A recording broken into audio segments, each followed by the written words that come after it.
When it will be days of Mashiach, when Mashiach comes, and it will be the resurrection of the dead people will rise back to life, the righteous one. It says clearly, She'erit Israel meaning the Jews that survived. Not everyone will survive. All the wicked people will be gone. Only the tzaddikim will survive. The tzaddikim that lived here survive, and the tzaddikim that die will come back to life. Only tzaddikim. Don't ever listen to anyone. It doesn't matter how nice is his beard and how beautiful is his sombrero. Please, I'm begging you, don't make that mistake that most Jews make. Don't listen to anybody, whether it's a rabbi, whether it's not a rabbi, it doesn't matter, that comes and tell you, don't worry, you'll be saved, you're tzaddik, Hashem loves all Jews, there's no such thing, punishment, Mashiach comes for all of us. Please, I'm begging you, don't fall to this trap. It's a lie. It's not what the Torah says, it's not what the Tanakh say. They're lying. They want your attention, they want your money, they want to make you feel good, maybe they have good intention, I don't know, but they're wrong.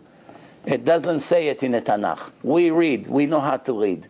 It says, She'erit Israel lo ya'asu avla velo yekazvu. It says clearly, those Jews that will be left will be all decent, honest people. Crooks won't survive. Mechalel Shabbat won't survive. A woman that walks half naked on the street won't survive, even if she did afrashat challah every week. Why? She's machtiyat harabim. How can she survive? She has billions of sins. How she's going to survive? Billions of sins. Why? Hundreds of men looked at her every day, multiplied by 40 years. How is she going to survive? מחטיא הרבים. אין מספיקים בידו לעשות תשובה. מחטיא הרבים. Do you know what it is? Everyone hates Hitler, everyone hates Eichmann, everyone hates all these horrible monsters. And they deserve to be hated. But sometimes it can be a person that makes Jews make sins worse than them. Because the Gemara say, killing the body, it's a very big thing, it's a murder. Death penalty for a murderer. But the Gemara say, even though a murderer gets a death penalty, someone that murdered the soul is a lot worse. Gadol ha'machti'o yoter min ha'orgo. This is the words of the Gemara. I didn't design it. You're making a Jew commit sins with your actions, it's worse than murdering him physically. Worse. Because you actually murder his soul. We sometimes forget that the real reward is for the next world. And we really forget. So the idea is to remember that don't worry about the tortures, don't worry about the sicknesses, don't worry about the struggle. It will fly before you realize. The most important thing, you accept it with love, you say thank you for everything you have, you appreciate what you have, you try not to make sins, you watch your eyes, you make sure to dress modest on the street, you have Yirat Shamayim, you're embarrassed when you do something wrong, you're embarrassed from Hashem. Hashem was embarrassed from Aaron HaKohen. He couldn't take out his neshama.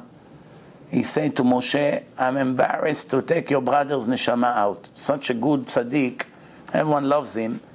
I have to take out his neshama. I have to, but I'm embarrassed. I don't know how to tell it to him. Hashem was embarrassed from a human being.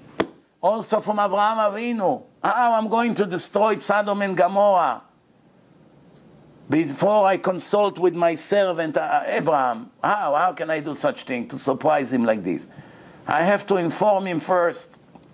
So you see, when Hashem is happy from you, He treats you like you are yourself a God. Noach, Avraham, Yosef, Yaakov, Aaron, Moshe, David HaMelech, it's perfect examples. And one human being, what a wonderful relationship they had with Hashem, that Hashem actually cared what they think. He cared not to offend them. He cared not to surprise them. He cared not to embarrass them. Can we say the same thing about ourselves? So I started to tell you, please don't be fooled by people who come and say to you, Hashem is merciful, there's no punishment. When they tell it to you, tell them, give them my telephone number, put them on a phone, and I will prove you that they lie.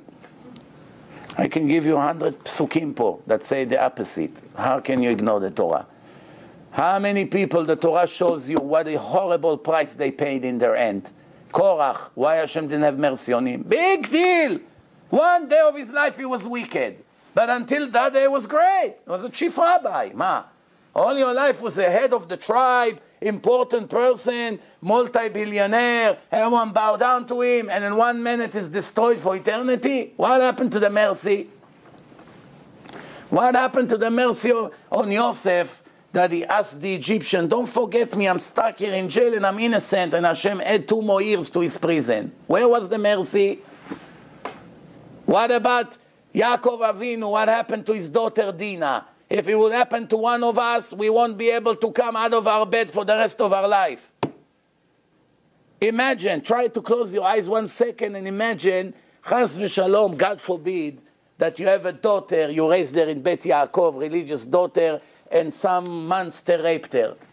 And you get a call from the police, Mr. Dis, come to the precinct, something horrible happened to your daughter. Just try to imagine how your life would be from now on. Would you be able to function? Would you care about money? Would you care about going to work? You wouldn't be able to go to the yeshiva even, or to shul. That's it, your life is over. Some people will kill themselves, just from the thought. And that happens to Yaakov Avinu, and he was 1 billion times more tzaddik than all of us combined. What happened to the mercy? What happened to Rabbi Akiva? What happened to another thousands of tzaddikim? For every little mistake they pay the price. So who has the guts to come and say, don't worry, you all tzaddikim, you're great. But Rabbi, I'm not Shomer Shabbat. It's okay. You light candle, it's also good. With this kind of approach, you get 0 in the end. At least I said what I had to say. Now, if you want to believe, fine. You don't want to believe, it's up to you. I paid my duties by telling you the truth of the Torah, and I said it for 21 years, and it helped thousands of people. Thousands of people. Not thousands, tens of thousands of people. And they changed, and they realized life is not a picnic. You cannot be a criminal and think everything will be fine.